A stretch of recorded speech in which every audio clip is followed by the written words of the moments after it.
That sounds like the real life version. These guys don't know how to hack. Of how hackers and penetration testers work. Penetration?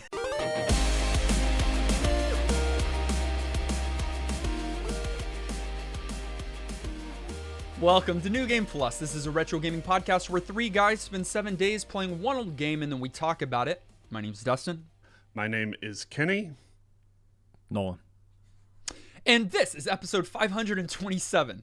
The question of the week is a normal one. What video game could you realistically give an interesting lecture on? And what's the title of your teaching? Nolan? Okay. Mine's so stupid, but this is the most real answer I can give you. Link's Awakening remake on the Switch. Do you know this game?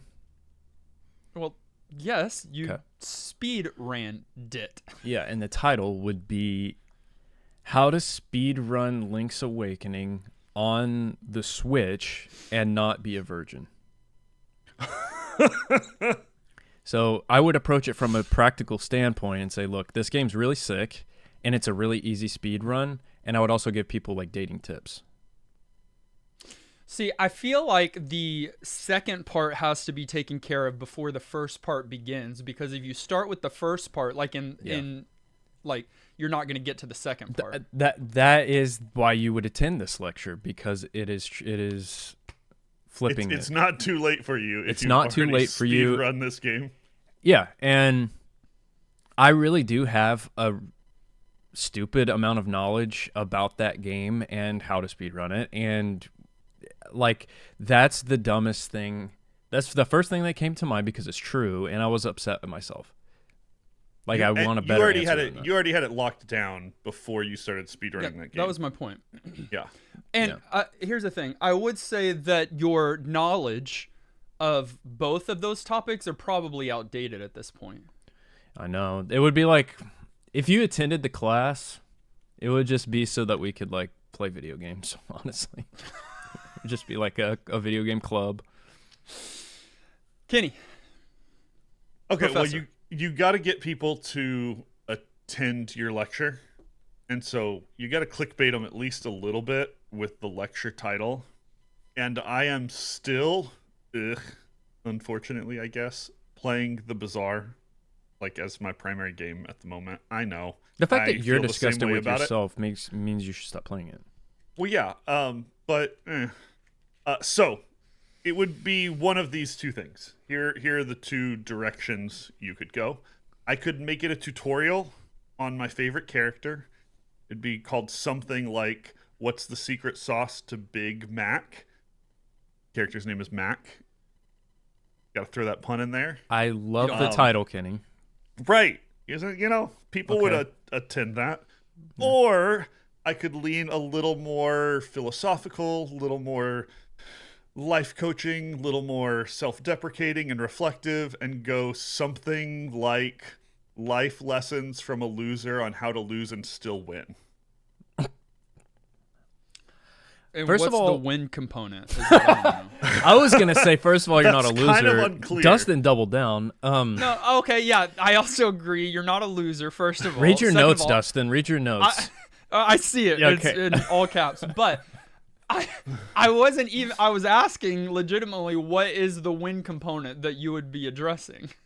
What's the win condition? Both things, like winning in the game, but also winning in your approach to the game, and also winning in life. And again, we haven't written this lecture yet, but it gets real meta real fast, and we just talk about things. Are you we a do cool it professor? In the context of the Bazaar. Of course he is. Like, am I like I can come by your office and you're like eating a banana or something. You're like, oh yeah, come on in. Yeah, it's office hours. Like, let's chat. So you do eat bananas. Lore. All right. Final Fantasy VII is the game. Yeah. And I've got a few working titles. Tell me which one you like most. Final Fantasy VII, Midgar as Modern Babel, Technology, Isolation, and Human Cost. You went the realistic route. That's a real title. Yeah, of course. Final Fantasy VII, an exhaustive ranking of every time Cloud needed therapy. I think that would The be whole good game? for a modern audience. All of these game. are the most I'm working on my PhD on the side coded Final, titles. final one. No, that's not true. Final one.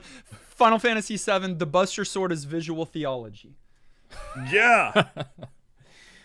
I would attend all three with a giant smile on my face. Same. Those are really good. Why titles. aren't lectures like this at those nerd cons? Like, I feel like people would go to things that were named all of ours. I know.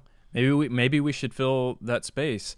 And I think it's because they take it too seriously and they want it to, I don't know. Like, this would be something that's fun but could also be somewhat meaningful. I don't know. also Well, the CEO of NerdCon 2027 can email us and let us know when they want us to fill some lecture slots. you're banned from talking about the bizarre in these segments, and you're banned from talking about Final Fantasy VII in these segments.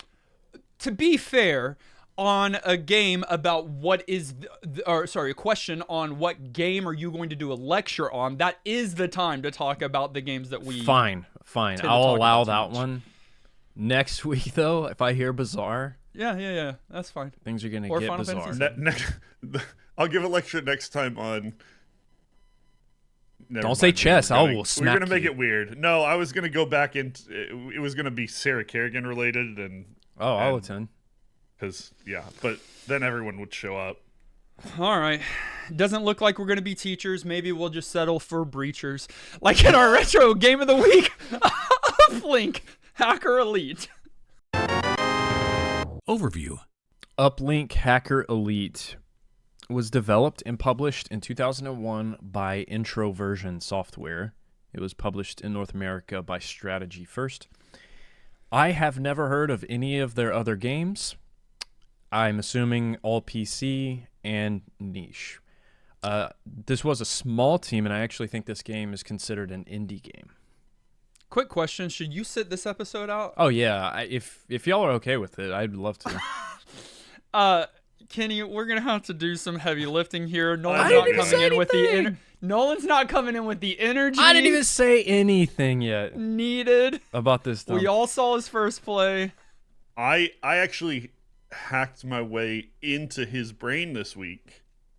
And That was you?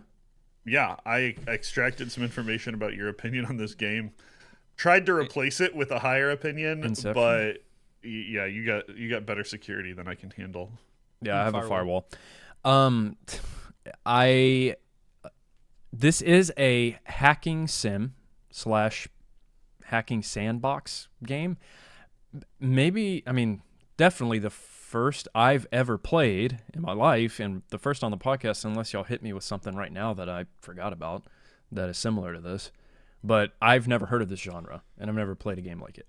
The only game that came up in my mind that was similar that we played on the podcast, and by similar, I hold that fairly lightly. We played that. You're gonna have to remind me, guys. It was I think it was a simulation game, and you had like a little apartment, and you went to work, and you tried to date a girl, and you, Yeah, the Wall Street one. The Wall Street. Wall Kid. Street Kid. Yeah, that is probably the most similar, which is But is very my different. point. Like that's how different this kind of game is. But yeah, But we remember that game. yeah, it's called like Wall Street Kid, I think. Yeah. Yeah. Okay. This indie title has you, like hacking system. So it's very much a sim game and feels that like, this is 2001, so the hacking fantasy was like all over pop culture, in movies and on TV shows. Like you always had The Matrix, right? Like that's a good example of how big it was in the media. And I think that this game was a direct result of that sort of interest. In this game, the year's 2010, first of all. Distant future. Distant future. Oh, that hurts. You are a freelance hacker that's been hired by Uplink Corp to do jobs for other corporations, criminal organizations, shady clients. You break into systems, steal data, destroy files, try to cover your tracks while doing all those things. And I guess there is a plot to this game. You receive an email from a deceased higher up at Uplink that details this conspiracy about this internal dispute. There's this faction known as Andromeda Group who were developing an internet killer virus, and there's another one that's doing like a counter virus. And I'm assuming, I wouldn't know, that you get to choose who you want to help or not. But that's the setup for the game, and honestly, a lot more story than I expected from a typing game. Once you get to it, but once you get to the story, it takes a little bit. Takes we'll a talk minute. about that. Yeah. You said it's 2010, which again, this game came out in 2001, so they were like. I don't know why you would go to the future when it's only 9 years away. Right, They could and have just also- hacked in 2001. And they could have hacked it 2001. It's not like this in the game is like so. They're not doing like crazy distant future things. They're basing it off of like real life networking. Like Right. loosely, Kenny, but like it's nothing. Yeah. But that was fantastical. available at the time in 2001. They weren't Yeah. doing things that like 2010, like 9 years later, were going to be drastically different theoretically. Yeah. But I did gather a few things, interesting things that happened in 2010. If y'all would like to know. Please. Yeah, Oh, I could. all tell you're you doing what I is did. making me feel old. Just Kenny, again and again. I think that's you doing that. But in 2010, there were the global disasters like the devastating Haiti earthquake and the Deepwater Horizon oil spill in the Gulf of fill in the blank. But we also America. got the first iPad. Oh, Okay. Instagram launched, really? Ew. I And- thought earlier. and the television series Lost aired its highly debated finale. Nolan. Amazing finale. I do remember Wow. that. I remember being there. We watched it together. I remember. NGP is basically a book club, but instead of boring old books, we play retro video games. And it would be impossible without you, our community. Every week, we hang out in Discord with you, and we talk about new and old video games. Discord is the hub for all things NGP. In Discord, you can talk about the game of the week that we're playing for the podcast. You can talk about retro finds that you find at the gaming store. Or you can talk about hobbies, if anyone even has those. All you have to do to get involved in the community is go to discord.gg/newgameplus and get plugged in with our ever-growing community of retro gamers. We'll see you there. Gameplay. I'm realizing this game is a little bit difficult to set up for people who haven't seen it because visually speaking, it's not like most games you play. There's not a... Is there a GUI here? Yeah. There There I don't is, know- but I there's. don't- I mean, These guys actually Sort know of. like some It just coding looks stuff. like your computer. And It so look- it's well, hard it to looks describe. like some old computer. Yeah. most video games have a visual element. Right. You know, you're picturing the things that are going on Right. graphically. This is not that. It's a computer terminal. It's just you having access to, I guess technically a series of terminals, but it's like it's trying to emulate you sitting down at work. at a computer, At home. seeing what you would see if you were this hacker person, and then doing the things that they're supposed to do. So it's trying to have this sort of realistic, immersive sim vibe. And so you begin by logging into the system, and you're actually beginning your work with the Uplink Corporation. It's a worldwide company providing work for hackers. And so you are instantly joining, but you're at the lowest level, and you either, I think it's probably through like discussion boards, whatever, you're able to, or through the Uplink discussion boards, you're able to take on missions or jobs, and you then earn money through those jobs to buy applications for your computer, software and hardware, so that you can do jobs better, so that you can earn more money, so that you can buy new applications. They didn't think we'd have Eventually- open source in 2010. Buy software. Eventually, your machine won't be able to handle the upgraded program, so you'll need to upgrade your machine. And you're doing these things, but like Nolan said in the overview, you will eventually one of those missions will start to be story centric. So for a while, you said sandbox earlier, that's interesting. For a while, and maybe forever, you could play the game and the story is the one you're creating. You're just being a hacker. Yeah.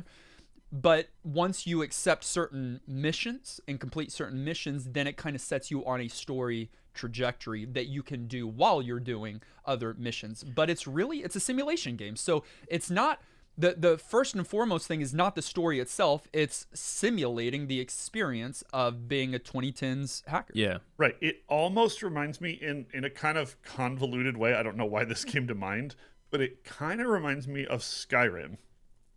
Stop. In the fact that there's listen, the fact that there's No. sort of like basically two factions to choose from, that you can opt into that story and explore it and play it on either side, and that choices you make in the game like have an impact on kind of your internal game morality or whatever else, and then how the story plays out, or that you can choose to just ignore that stuff. It still all happens passively kind of in the background, and you just go and do your own thing. It's just a little bit sort of open-ended, and I know that's a stretch, but You're not wrong in what you said, yeah. That vibe, it reminded me of. I'm not going to let of that. you compare this game to Skyrim. Oh, we know why. It's because of where you stand. No, With Skyrim, he hates it? no, that's such a stretch. Your computer is not the one that you want publicly accessible. You don't want you to leak your IP. And so what you're doing is you are connecting to a number of servers. One of the things, the game starts off with a tutorial. Nolan did it as a part of his first play. There's actually a couple tutorials, I think, and it still does not explain everything. In fact, one of the things that I think is woefully understated is how important it is to, I'm sure there's terminology for this, but to hop in between different servers, gateways across the world. You're able to just kind of go into a server bank and pull in dozens and dozens and dozens, if not hundreds, of different servers, gateways, that then you pull up your map and you click to. So you're bouncing your computer in between so that when you are finally doing some hacking and you're being traced, it's taking a long while for anybody to find you because they're having to backtrack through all of these computers. That's kind of like a main component of all of your hacking tasks. If that sounds like a real how did the villain get away with it on TV approach to obfuscating yourself on the internet, it's because it is. This game is real. very much a TV hacking simulator. It's not it's setting gamified. out to... Y'all are saying that. What's different between in real world hacking? Use a You tell me. VPN. They didn't have that. If I connect They to an did. organization, a centralized organization that manages all the Yes. hackers, first is super unrealistic. Yes, keep Second, going. when I sign up for an account with them, the first thing they're going to do is not email me back my account credentials with my password sitting in plain text. Yeah, in the that's a middle of the phishing email. thing. They're trying Okay, to get you're you. just saying- That's okay. not how things work. All you're saying right now is Uplink is not doing a good job at being a host service. You're not telling me what is different in the real hacking world. Because yes, you're going to leave traces behind, but what do you do when you leave traces behind, Kenny? You download the log deleter software, and then you go back and delete the logs. You're right. That sounds like the real life version These guys don't know how to hack. of how hackers and penetration testers work. Excuse Penetration. me? Let me Testers? say, we didn't talk enough crap about the tutorial. You kind of moved past that a little too quickly. The tutorial is one of those ones that's like step by step and Day by like day. text based, and there is so much to learn about this game up front. Like, it's not like it's unreasonable amount of stuff to learn, but they want you to do it. They want you to learn so much at the same time, and I think that is trash, and I think that a lot of people will really not like that. The ramp up here is tough. And I get what they were going for. They very much wanted you to feel immersed and to feel like you were exploring and you were finding the information you need to be successful and to learn this stuff. That's a great like premise that fits the style of the game and that I think works, although I don't know how well it works today with our, 2026 brain rotted attention spans. 2010. But I like the concept there. I agree that it's a little not slow, but there is just a lot to onboard yourself into before you're getting into the full experience of sort of playing this game as it is. You're going to sit down and play for an hour before you feel like you're kind of playing the game at all. And it's a hill that not everyone is going to be willing to or want to climb. Or die on. I'm not dying on that hill. That tutorial can get out of here. I mean, I think the tutorial is good for like just kind of basic, like here's what these few things does, but you're going to need to find either online a text tutorial or a video tutorial. I didn't fully know what I was doing. I don't know if I fully know what I'm doing now, but until I watched someone else that was knowledgeable of the game playing it. And then it kind of set me. There's a few basic things that you really need to know. The balancing is one of them.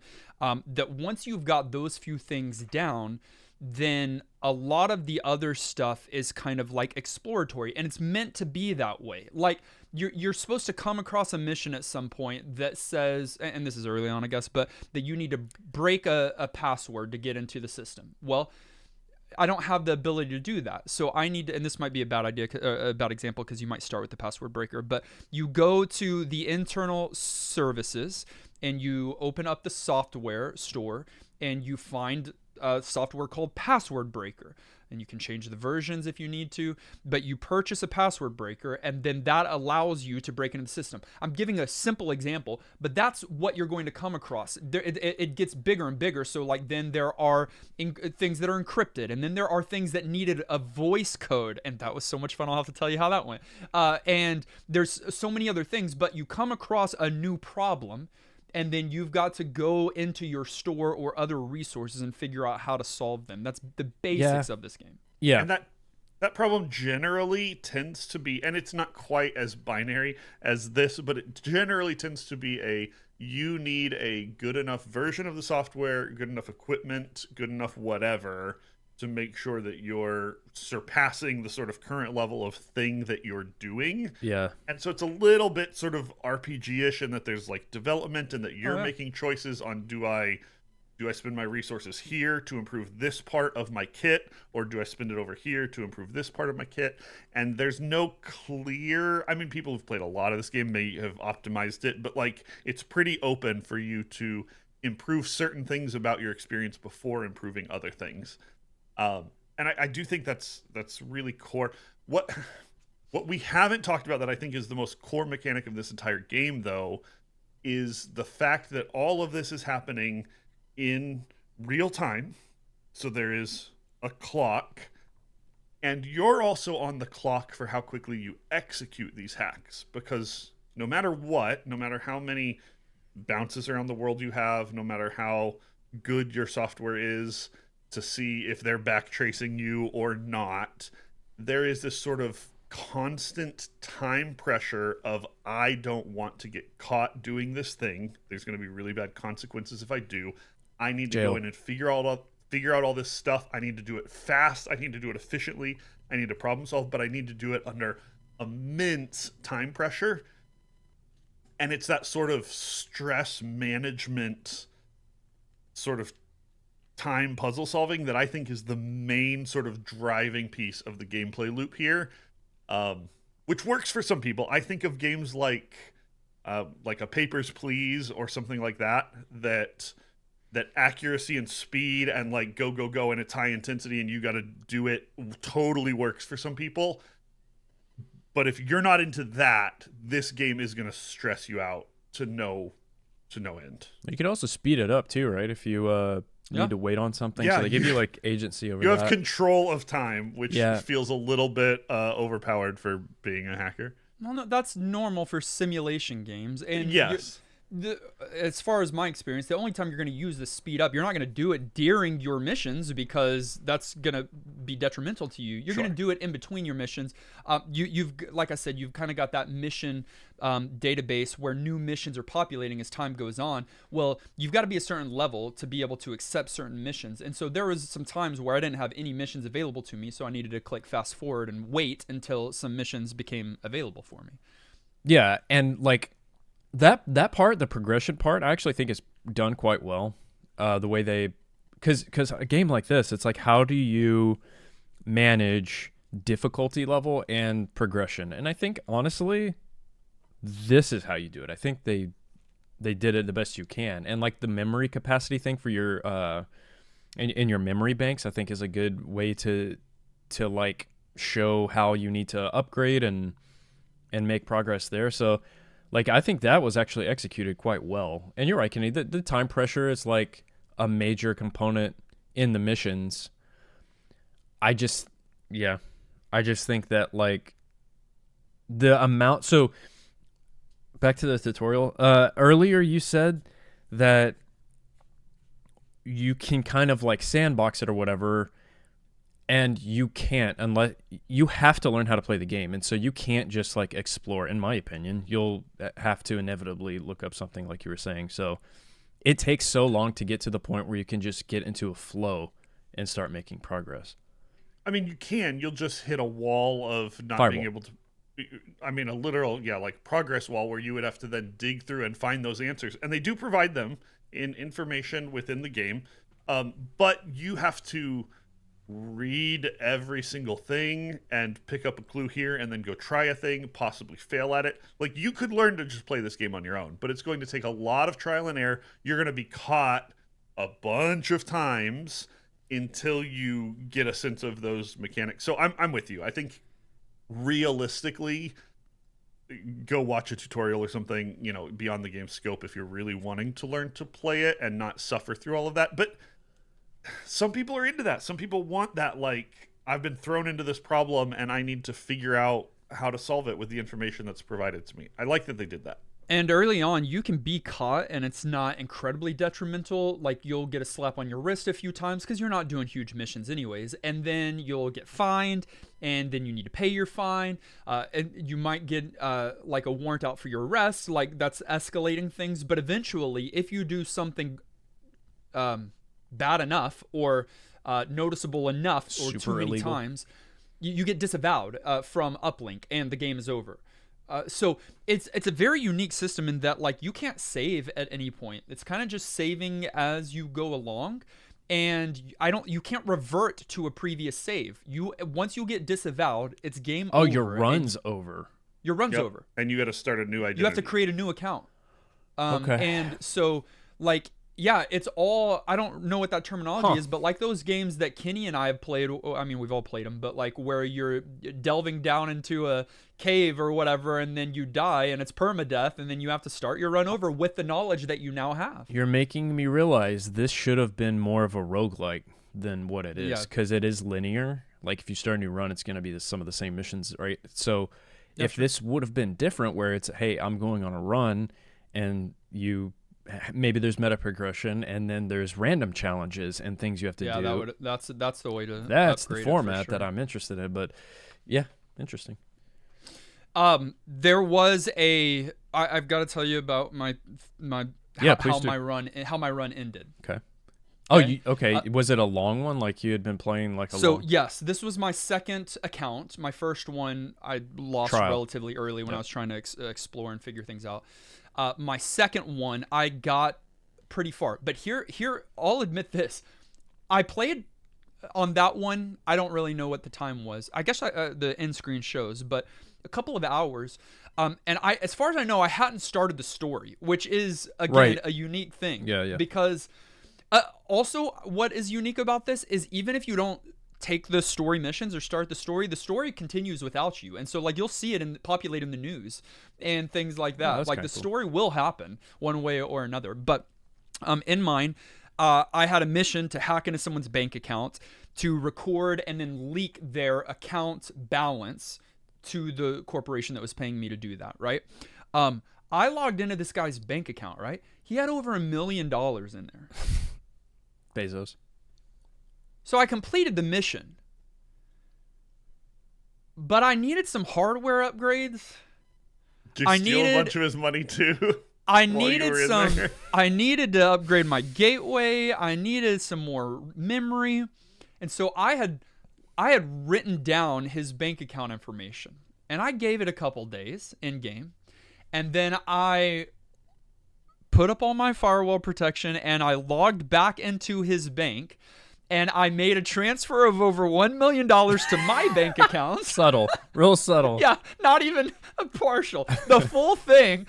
I deleted all my logs. I thought I covered my tracks until I received a message that I was disavowed by Uplink for what I had done, and they seized my account. Wow. Game over. Wow, Yeah. so even a hacker company has ethics. They operate they by seized some your rules. Uplink account. Did they seize your bank account? Because this sounds like you won to me. No, I had that million for 10 seconds before I was disavowed and cannot log Get in locked anymore. out so, immediately. Yeah, but it was worth it, right? Like either $1 million or I lose the game. But if I had $1 million, I could buy anything I wanted. They put that kind of stuff in the game on purpose for you to be like, right? And they let you log back in. So of course, I think if you would have taken a smaller amount, you might not have been disavowed. I might have gotten away with it. I think here's the thing. I think there's a lot of RNG on how these mission components are put together. And so you'll see it for example, I go in and I change a student's grades to failing. Yeah. But then I'll see them later as deceased or something, and so you're writing stories in your mind of how this character got to this point and what you did. Again, you'll see things populate in the news based on the activity that you're involved in. Yeah, they worked really, really, really hard on making the immersion. Sure, immersive. Yeah, it's immersive. Trying, yeah. Aged. It's interesting, right? Because this game, and we've already mentioned it, is in many ways mimicking an old school computer interface. So graphically, there's not a ton to even talk about, or there's not a ton that even matters in this case, which I think is really interesting. There's a lot of text, some windows, there's a map, and there's a heads-up display at the bottom, and that's kind of all you have, but it's also all you need. You say that, and it is all you need, and the simplicity of that future-proofs very well, but the practicalities of building a game in 2001 to then be played in 2026 doesn't necessarily future-proof very well. I spent the first half hour of my experience with this game just trying to get a visual fidelity on my ultra wide, long, much more higher resolution monitor than they ever would have had. Yes. But then getting the text big enough to be seen, but then having it be spaced in a way that I wasn't looking over here and then looking over here and then looking over here. Yeah. And so there are some baked in assumptions about sort of how this game is going to be run that technically don't age super well and were a little bit of a headache just to kind of okay, let's get this into experience. I ended up having to play it windowed, and even then, that was small, so I was scooting up. It was that, I looked like one of those pro CSGO players that has their Locked face in. 4 inches from the screen, because they really want to see everything, just so that I could interact with it, and that was frustrating. But hey, it's playable, Kenny. It's a PC game, and it is playable. It's still available. And it's That's not always the case. Still available, and once you do get over a few of those technical things, or if you're playing on a your old school monitor from back in the day, you're not going to have a hard time getting into it. And because it's all text based, it's simple. You're just interacting with things. So that it both future proofs really well and really terribly, kind of at the same time for similar reasons. I think the music bops. Yeah, music's good. Agreed. It's actually really on theme. I was trying to determine what is the genre of music? What is that? Like It's industrial it's house? kind of. it's hacker core. I mean, I don't know what you'd even call that, but Actually, like it's it like what feels like that vibe. it's what they played in those early 2000s movies when they're like explaining something technical, you know. Yep. And it fits here really well, and they change it. Like it'll change into a different one, and you'll be like, "Oh, yeah, that sounds really good." Yeah. But it's all and it's all passive. Like, I mean, you could mute the game and just listen to something else. That's fine. Like, because there's Sure. no voice acting. There's nothing. Yeah. There's no video that's going to play, as far as I know. It's all just kind of like passive. I mean, it's interesting because, as Kenny mentioned, it is a game that's kind of like in real time, and you get missions in real time. So again, like, even when you're away from the computer eating lunch, you're role playing hacker or Yeah. Uplink Hacker Elite, because you're waiting for missions to come, and you come back and sit at your computer and you're ready to go again. So this is really a lifestyle. It's not just a video game. You really It's a assumed the lifestyle this week, huh? Yeah. There are two popular for the community fan-made mods out there that actually overhaul the game a little bit and okay. do give it a new UI, and do some other things that make it like one of the problems. Once you start on your map hopping to all of these other computers, it gets very messy. Yeah. because The you've got lines everywhere. yeah. Oh, lines, but all the boxes, all the text is all laying over each other. And so at least one of these mods, probably both of them, solve that and help that a little bit better. So it doesn't fundamentally change the gameplay, but it is some like quality of life things. However, I did look at least at one of them, and yes, the graphics do look cleaner, but there is something charming to me about this like old computer. I agree. I think the graphics, if you can even call them that, for what they're working for what the game was, I think is exactly what they were supposed to be, in my Oh opinion. yeah, they're selling the experience, and it looks like that. Yeah, I'm glad it's not like better looking, if that makes any sense. It's exactly what it needed to be, and it ages well because of that, because it puts you, again, we've said immersion a lot. I think the way it looks is immersive in 2026. If you want a copy of Uplink Hacker Elite for your computer, it is going to be $16, physical, $16 loose, $35 complete in box, $70 new, but it is still, like we mentioned, it is still playable today. Like, and you don't need much. It's on Steam, it's on GOG. I believe it's like $12 when it's not on sale, but once this episode releases, It will be on sale. Be on sale. Yep. But And if you want to role play even harder, I'm sure there's other ways to find and play the game as well. Nice. Ooh, nice. Nice.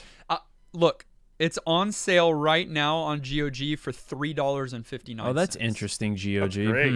Interesting, GOG, and you don't want a partnership. Okay. Okay, I see how you are. All right, cool. Might just go into your accounts. I just have to look at that bank account, GOG. Hypothetically speaking, of course. Hypothetically. Final thoughts. At the end of each and every one of our episodes, we determine whether or not the game gets our vote for New Game Plus status, which is our general thumbs up or thumbs down. It does require 2/3 of the vote to swing one way or the other. Nolan, what did you think?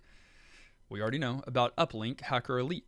I think that it sucks. I don't like it. Yeah. I think it's a me thing. I feel like this game, this hacking sim game, is actually done really well. Like, I think if this is your thing and you're interested in it, I don't know how you would improve this game outside of like making a tighter tutorial and, I don't know, maybe changing some of the like actual game mechanics to be a little more accessible. But like, again, the people going to play this game don't care about accessibility. They want to be immersed. And I think the game does a good job at that, but I couldn't get there. I don't like it. I just get bored. I feel like I'm at work. I feel like, because of course I work for a hacking corporation in real life, Yeah, I can't give this New Game Plus. It's kind of cool, again, for people who like that, but no way. That's one no. Kenny? Yeah, I like both agree and disagree with Nolan so much. I'm gonna try not to spout too much here because this game was fascinating to me. I think there are a group of people who will absolutely adore this game. I'm hoping that in our audience, people are well aware, self-aware enough about who they are and what they like in games that they can identify if this is a game for them. Because if it is, you're going to absolutely love this game. Go out, get a copy of it ASAP, absolutely play it. I don't think that's the vast majority of people, and I also am not that person. Really? Yeah. It's not because of the slow learning curve. It's not because of the heavy immersion. It's not because of the somewhat dated interface or even the premise of the game. You know, sometimes I kind of push back on games that lean like a little, like morally gray because I'm not generally that guy. Boring and a little bit straight-laced. It's because I hate high-pressure games. It's not why I play games. It's not how I want to play games. And that's the underlying mechanic here that gives this game interest for people. There's a ton of people who love that, like, I got to get in, I got to get out, I got to figure it out quickly. I'm going to get caught if I don't. It's like free adrenaline for people who are into that type of game. But I would rather punch myself in the face than go play, like, Papers, Please again, And people love that game. But it's like... it's stressful. I have no idea how in the world the two of you convinced me to ever play Stop Talking and Nobody Explodes. Like, that game just stresses me out. It's fun socially, but it's like here, have some anxiety on a plate, like, as a game. It's a very, very clever game. In 2001, I think it was a masterpiece. I do think it's aged a little, but it just stresses me out way too much to play. Masterpiece. Yeah, absolute banger on release. It's aged a little bit. I still think it's a fundamentally good game. It's worth some credit. I can't handle it. A sad, but realistic for me, no NGP. This game's awesome, but it's terrible, but it is too much for me. That's all. I'm done. So all right. Sorry. That's 2 no's. This is the game that I dreamed of when I was a kid. I could see that. Yeah, this is seriously, I made up this game in my mind as I was typing fake code into Notepad or the command console, which was dangerous to do. But seriously, as a kid, I probably wanted to be two things: a ninja and a hacker, or a ninja hacker. Wow. And so being able to kind of experience that and live out that fantasy this week has been super intriguing.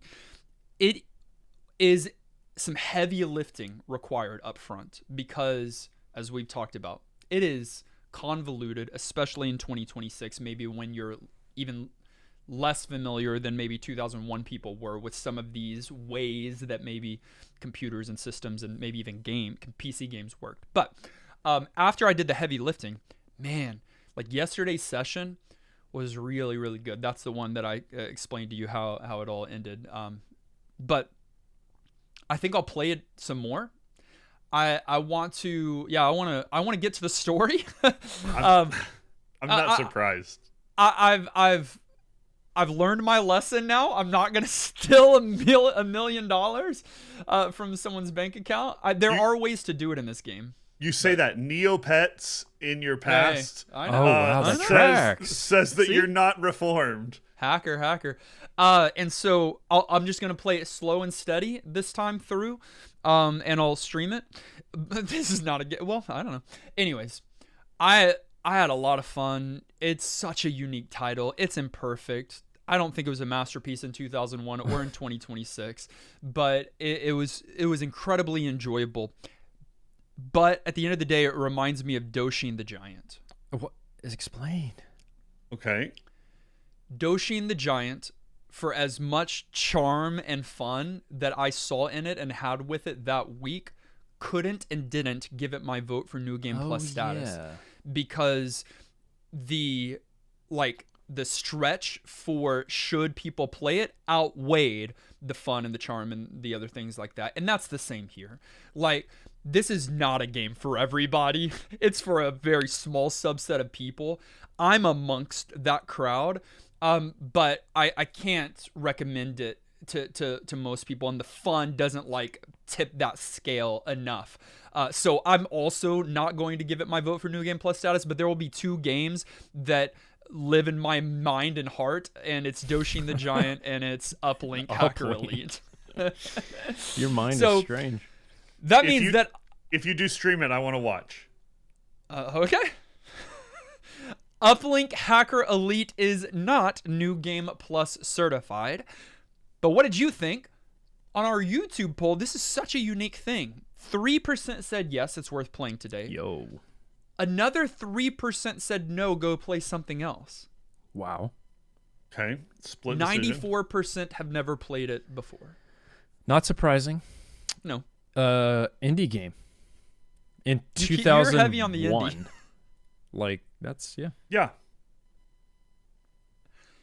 There are many from our community that played along this week and sent in their thoughts. Garlisle said the tutorial only covers a bare minimum and leaves you to stumble through anything more complex than a password crack, and this matches poorly with the timed nature of tasks.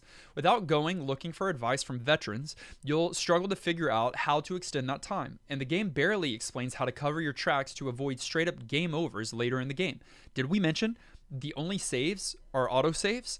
The problem with all of this, ultimately, is that the game wants you to poke around, experiment, and figure out just how much you can crack open in its impressive simulation. But the obfuscation and punishment on every mistake discourages that exact discovery and experimentation. Yeah, again, I feel, and Kenny felt that, obviously. If this would have been more of a roguelike, where you do a lot of trial and error instead of, like, invest a ton and then fail and then it feels bad, maybe it works a lot better. But I think that's still what they were going for, because then Yeah. you have knowledge. You don't Right. get meta progression, but you have knowledge of Sure. now how to break, maybe? I don't know, but Yeah. I do see the problem. Yeah. Turtle said, this game gives me the same feeling as when I'm messing around with a program like DOSBox or MAME, trying to get a weird game to run, spending hours just looking through message boards and documentation, using what little knowledge I have to wrap my head around the issues, until I finally get it fixed. It's something I find incredibly satisfying. So for me, it's a clear no NGP. What? I said I found these kinds of experiences satisfying. I don't find them fun in the slightest. Okay. Okay. There's a difference. There is a there. real reward to solving a technical problem and like being like, take that, computers and but I didn't like technology. it. But you're like, I don't want to do that again. But you can be miserable the whole time. You know, it's like every person's relationship with a printer ever. Oh, heck no. I don't mess with printers, dude. Hamburger Dad said, when I sit down to game, I want to turn my brain off and relax. It sounds like Kenny. Even games that are difficult can be relaxing since you have a general sense of where to go or what to do. This game is the complete opposite. Yep. While it is very engaging, I do not feel relaxed while playing, which ruins the game for me. This has a very niche audience that I can see loving it, especially in the early 2000s. No NGP, but if you're like my friend from high school who installed free BSD through a command prompt and wrote a program to decrypt WEP keys, you'll love it. Wait, Kenny, what's BSD? I don't know. Oh, I thought you would know because you're a whiz. What's BDSM? That's bondage. Wait, BD, Nope. bondage. Hey, What is the D? Kenny said, I do know. He'll tell you later. And then finally, Bro Jim said, this game is unlike any game I've ever played. Do y'all agree? I absolutely agree. I don't know what all games he's played. Other than Skyrim. Other than Doshi and the Giant and Skyrim, you absolute psychos. Incomplete information. I actually didn't mind digging into all the text and tutorials to learn its systems, but this game has a fatal flaw. Even if you do put in that work, it doesn't tell you enough to be successful. An easy fix would be to make several test servers to let you have some fun trial and error. Instead, learning by trial and error is very punishing. The alternative is to read more text from other people on the real internet to learn the systems. TLDR, if you have to spend more time reading and learning the game than actually time having fun interacting with it, that's a hard no from me, Hacker Man. That's my feelings exactly. That's a good point. I understand it. Thank you for sending in your thoughts on the retro gaming of the week. You can do that each and every week to ngppodcast@gmail.com or hop into our commentary channel in Discord. We'd love to feature your thoughts as a part of our episode next week. For now, we're going to set aside Uplink, and we are going to randomly select the game that we're going to be playing for the next 7 days. It can be any console, any genre, 15 years old or older. Randomizing now.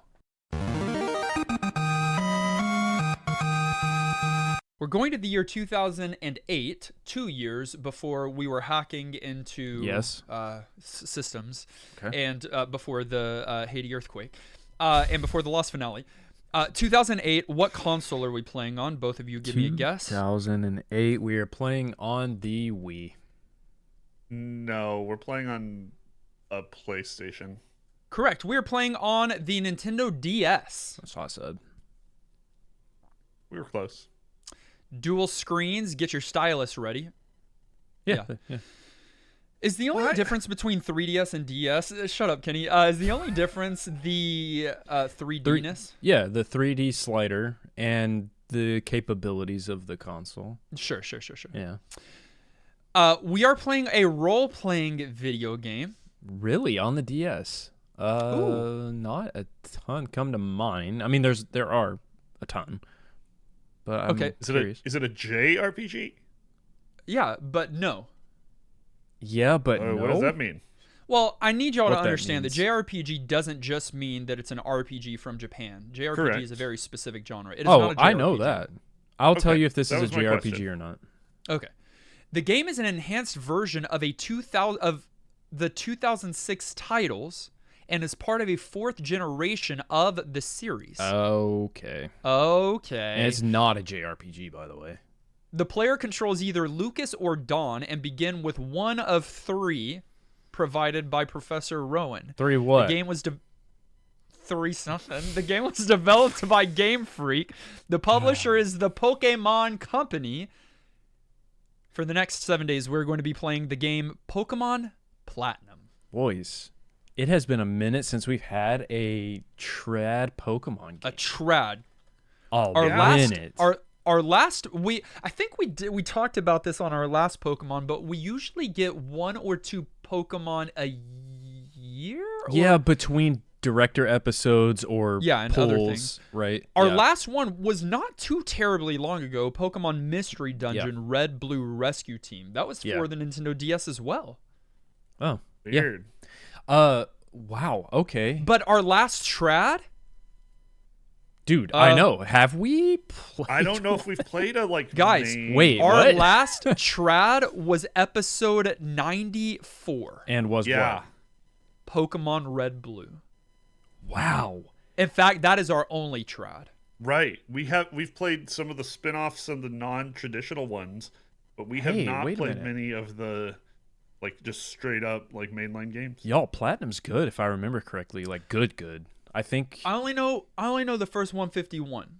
I know you do, but this is your after mind. my time. I'm gonna feel confused. 4 generations you'll have to deal with, and Kenny's playing a DS game for the first play. 4 generations? He's got it set up by now, guys. Don't worry. He's got it set up. Speaking of, every time there's a DS game, I'm stuck with it. Speaking of, Kenny is playing for the first play, but we are doing something different with our first plays moving forward. That's right. Those first plays usually would go live on our YouTube page, but due to you building a YouTube page with short form and long form, we've decided to just make those on Patreon. So they will still be early access first plays on Mondays, and then you can see them in the feed on Wednesdays. They just won't be on our page on YouTube. So this one will be the last one on our YouTube? This one will be the first one not on our YouTube. Correct. So not what I said. Yeah. This one will be the first one that's not on our YouTube, but we'll still make that available through our Patreon if you'd like to go over there, and you can support us for $5 a month or anything higher than that, and then you'd be able to see those first plays each and every week, interact with us in that kind of way. And we'll see you there as we gear up to play Pokemon Platinum for the next 7 days. Join us in Discord. We have an amazing community, and we want you to be a part of it. All you have to do is go to discord.gg/NGP podcast, or I'm pretty sure it's in the show notes. Dustin, yes? If it's not, we should. Yeah, probably.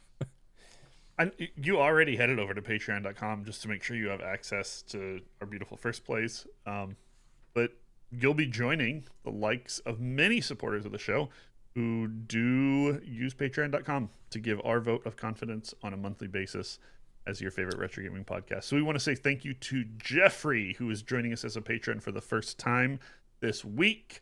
Big shout out to you. Thanks for your support.